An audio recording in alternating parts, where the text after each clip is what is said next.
I'd like to obviously thank my colleagues here. I've got Mitch Levy from Department of Human Services, Wojciech from the Olga Tennison Research Institute, and obviously myself, Michael Fieldhouse from Hewlett-Packard. Maybe the best way to actually describe the actual initiative we have and program we have is to get a video a bit about it. A day to remember. The official launch of a joint initiative between the Department of Human Services, Hewlett-Packard Australia and Specialist People Foundation Denmark. DHS has entered into an agreement with Hewlett-Packard to engage people with Autism Spectrum Disorder in the department's ICT testing area in Adelaide. There are currently 11 young people with Autism Spectrum Disorder training as functional testers, side by side with DHS staff. They're employed by Hewlett-Packard, but are contracted to the department's enterprise testing branch. In testing, we test all the applications, the software that DHS makes, to make sure they're fit for purpose and ready to go out to our customers. So each of our functional testers are given tests that they have to apply to the applications to make sure they do exactly what they were designed to do. So they work through a series of steps and check against the requirements to make sure that they work. As a functional tester, basically what I do is I make sure that the Centrelink government services work as they're supposed to. So that means like allowing customers to access it online, and customers that aren't supposed to get certain payments get rejected from them. And at this early stage of their engagement with DHS, how are the functional testers travelling? At this stage, I reckon everything's going pretty good. I'm picking up the skills, I'm talking to people, getting the hang of things, and I'm actually really enjoying myself. There are benefits all round, both for the testers and for the department. The benefits are twofold, I think. The first of all, I just want to stress that these people have really good abilities. They're suited to the work that we're doing here. We're getting very skilled people come and do our testing work. The second thing is we get to extend our diversity profile and provide meaningful work for people that may otherwise found getting employment very difficult. I think they've got an aptitude for detail, and as you know, we deal with legislation that's somewhat complex, and in some cases there are tens of thousands of rules and that need to be tested. Having that attention to detail is a unique capability, and we think it's will serve us well in moving the products to the right quality. It's starting well. We have high aspirations for where it could go, and we certainly see this going beyond the testing function. We believe that this is tapping into a new available skill set, and we'll see how it goes in the first couple of years, but we certainly have aspirations to grow it and potentially move it in another direction should it need to. So hopefully you got a little bit of an idea about the Danline program.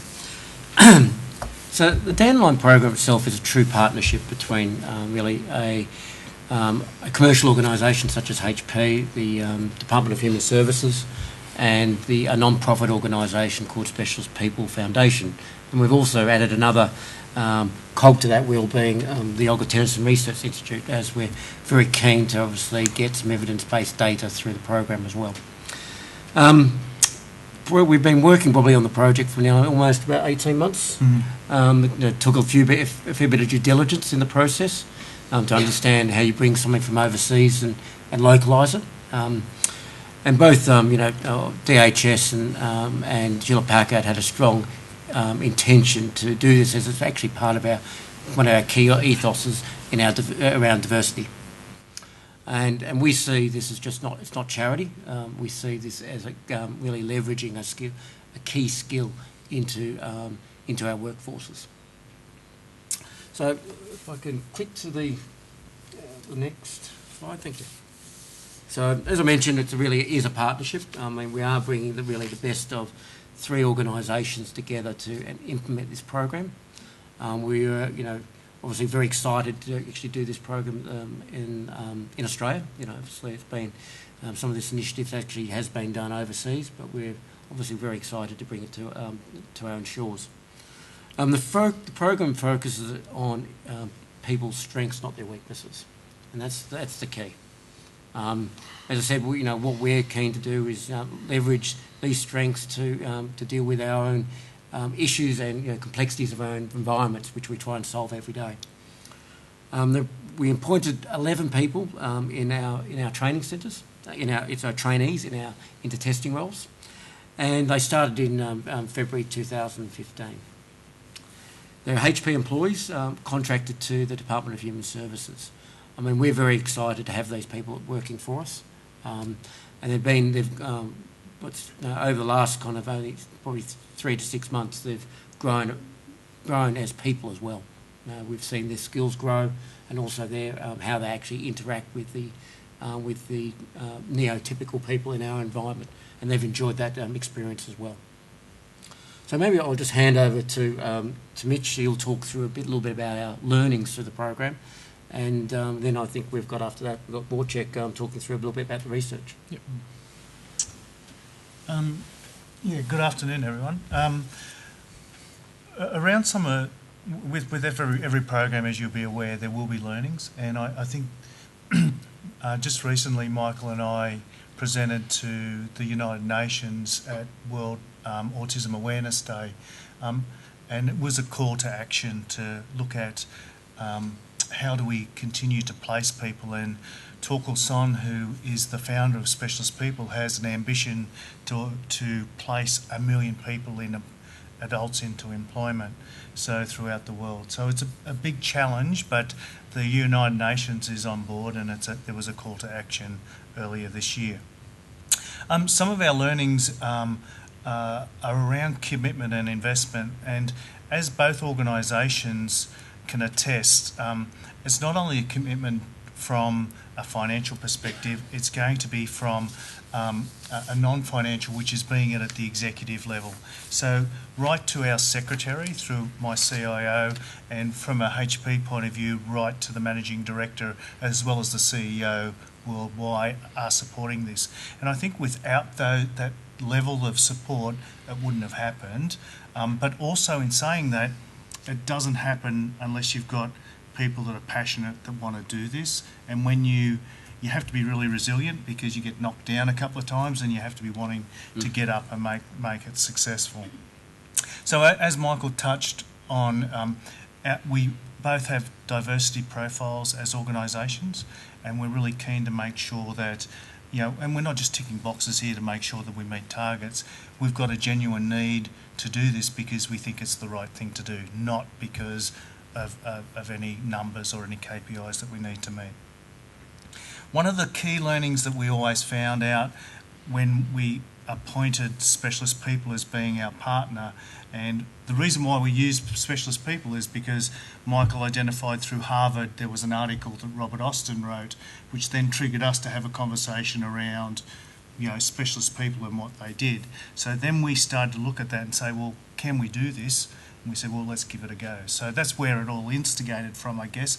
But Specialist People were about that early engagement and making sure that we work with the autism bodies in each state. So whether this is right or wrong, sometimes they look a bit very siloed and a little bit dysfunctional, but each state runs their own area very well.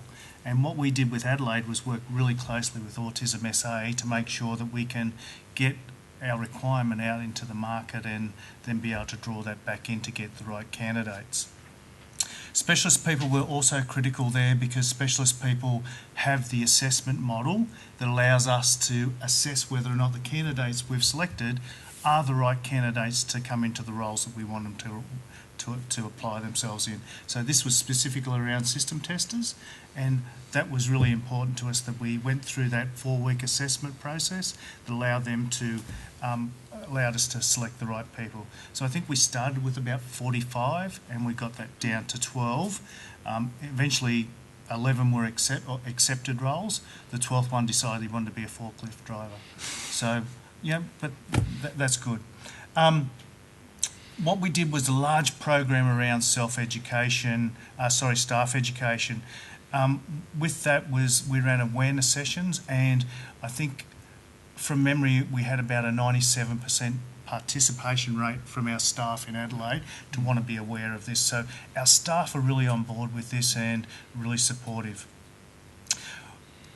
one of the key things that we've really identified that's worked, and if we spoke to anyone and said, well, how would you do this once you've got through all the hoops, it would be to make sure that you set up a pod that supported the trainees. So we purchased some really critical people that came in and supported those people through their initial program. So getting to a point where what we want it to do is these people become members of a team, not their own pod. So at this point in time, from February to now, they've basically been working in their pod with the 11, given certain pieces of work. What we'll look at now is how do we integrate them into the rest of our organisation. But in saying that, we've already got guys putting up their hands saying, well, I want to go into system development now. So they're now grown so much in 3 to 6 months that it's just enormous. So what's next for us? So there's a few things that we've got planned. We're just at this point in time planning a rollout in Brisbane. So we would expect to have that underway by September this year. And the next one would be, we plan to go into Canberra as well by the end of the year. Those who might know a little bit about DHS, DHS has got the responsibility to implement NDIS, so National Disability Insurance Scheme, and we will use people with autism to assist us to do that in Canberra specifically, because that's where the development will occur. Brisbane, we've got DHS has 3 hubs, Adelaide, Brisbane and Canberra, and what we'll do there is one of those hubs in Brisbane focus on applications development as well as system testing. So we'll focus those people in there. 11 in Adelaide, and we expect to roll that to 15 just to make sure that we're can evolve the roles, and as people move off there, we can bring them in and use them as use that role as a focus to the next level of development. Michael and DHS have been speaking to a lot of other organisations throughout Australia about this. So places like CommBank, Westpac, Department of Defence. So we have started something, and what we started was the first in Australia to be successful at this. And successful is key, because talking to Autism CRC, their comments were that this has been tried 10 or 11 times in Australia and been unsuccessful every time. So some of that specialist people model of assessment is contributing to making sure that we're picking the right people. And the Autism CRC was saying to us that some of the reasoning for failure was that they were saying, well, this person's been unemployed the longest, so they should be given the first option, which that's not necessarily right. They're not necessarily the right person. So we have to look at it down that way. So as the last point says, that we're working closely with Olga, Tennison to make sure that the research that we do around our assessment continues to grow and it evolves, and they can give us advice on, well, we need to change this a little bit to make it evolve into the next level of maturity. Great. And Michael and Mitch have just really presented Australia with an enormous opportunity. It's extremely unique. And Michael's been actually very modest about his role in... Sorry to interrupt. These are the 11 guys. So when we're in New York and we put this up and said, this makes it real, because here's a picture of the 11, there was applause and everything, because, people are so emotive about it, and rightly so. Absolutely.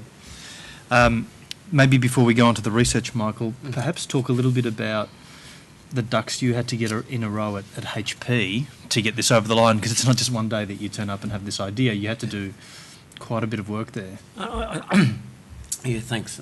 I think the part of it's all about partnership. I think Mitch and I we had a gleam of the idea, then talking it through with Mitch and the Department of Human Services as well. It's about actually how can you come together as a team to do the right thing. Each of us bring different aspects of our organisation. We obviously bring a large conglomerate. If you think about a Fortune 50 company, DHS is a leader in a lot of its work it does in, especially in the Medicare, Centrelink areas, processing payments. I don't know how many billions of dollars of payments you do, but that's a real art and skill. So both of us, had I think at a centre of what we were doing, both had that true ethos of doing something that's right, wanting to commit to our diversity. What's the art of the possible, and that's what we kind of looked at. Not looking at what are all the can'ts, but what things can you do. No. The interesting thing as well is that, and we talked about financial and non-financial investment, but you don't, as a corporate commercial organisation with shareholders, you don't do it thinking that you're not going to have any value to your organisation, whether it be monetary or not. But we've commissioned some independent research which was done by PwC that demonstrates that the savings to this country is enormous. So millions and millions of dollars from a GDP point of view, but one-to-one taking someone off benefits to giving them a job, making them a taxpayer, is sevenfold the amount of value to the organisation. But from a GDP, you multiply that by 10. So it's enormous savings to a country. And some of this, just to add that, if you just get 101 people from autism off disability pensions, over a 20-year career, because most of these people are in their 20s, and most, as we know, we live more than do 20 years in a career, but the GDP impact's nearly $500 million in GDP impact. It's pretty amazing. Yeah. So a little bit about our centre. We were the first centre in Australia to look into ASD. Primarily, we weren't interested in the causes of autism. We were very much interested in how we could diagnose, identify autism very early, and also how we could support families and therapists. So that was kind of the guiding principles, how we came to be, and we came about because of an act of philanthropy from Olga Tennison, who gave us $500,000 when she met our director Cheryl, and to date she just gave another cheque of $500 a couple of weeks ago, so it's up to $3.8 million now. So we basically survived because of Olga's generosity, which is great. And this is an extremely unique research opportunity. So if you think about the whole pie of autism research, 99% of that pie would be probably with children, so 1% would be with adults, and then how much of that would be in employment? Probably 0.000 something was the kind of percentages that we're looking at. So there's a real vision here from both DHS and HP to recognise that this amazing opportunity does need the data to come from it in order to not only show its impact and show its improvements, but also to show where there can be change, where there be evolution. So we're very excited about it. We basically want to understand the employment issues that adults with ASD face. We know a lot of them prima facie, but we also want to understand them from their points of view. And we know that the economic figures are, once we get people into employment, are amazing. And kind of joined with that is when we get someone into meaningful work, their demeanour changes, their capabilities change, their social relationships change, they can move out of home. There's so much that they can do which they couldn't do before. So it presents a very integrated series of outcomes when you can get someone into a job. We want to identify the factors that make the transition into employment successful. We want to understand what is it about this particular environment that HP and DHS have created, that it's enabling these young men for the most part, but also women. What's going to be successful?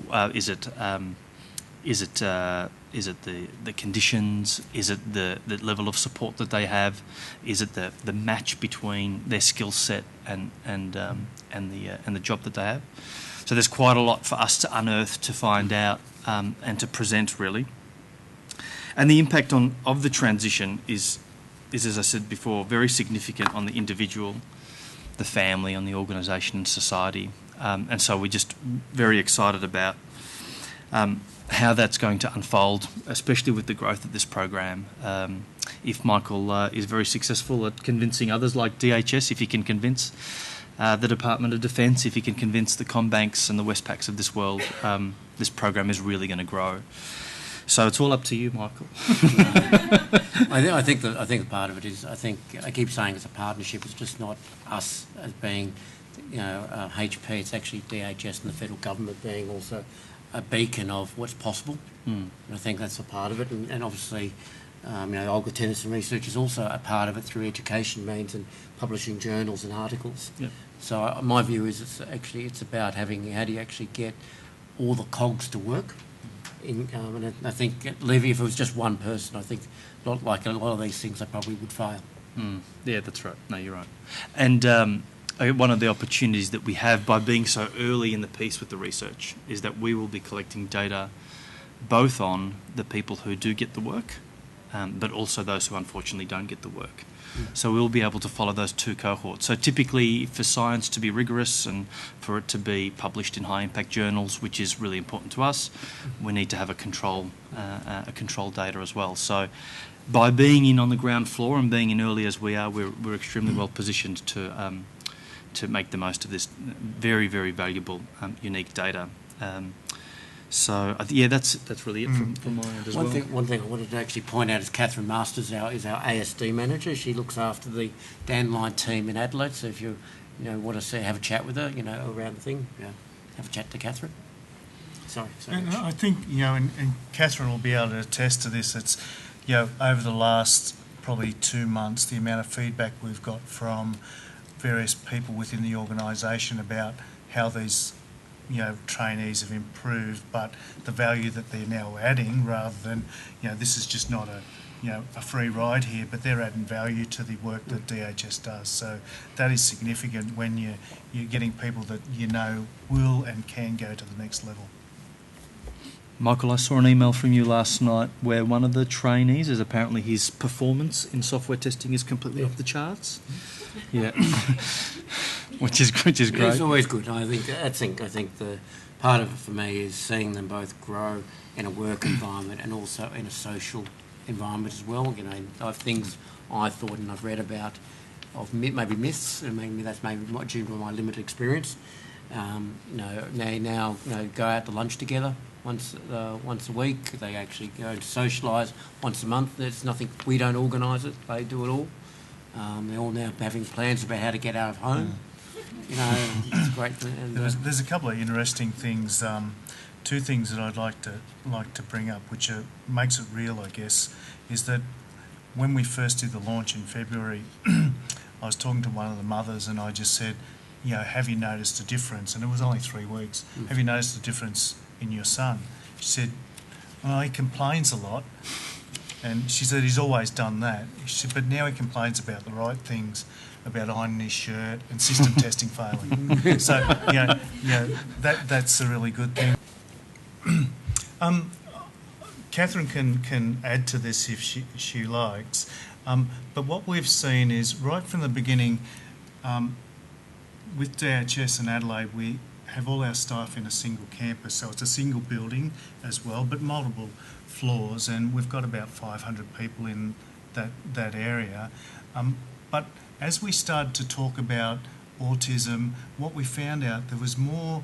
As soon as you started the program, there was everyone coming up to you, whether it was someone from HP or someone from DHS, saying, I've got a son that's autistic, or I've got a neighbour whose son's autistic.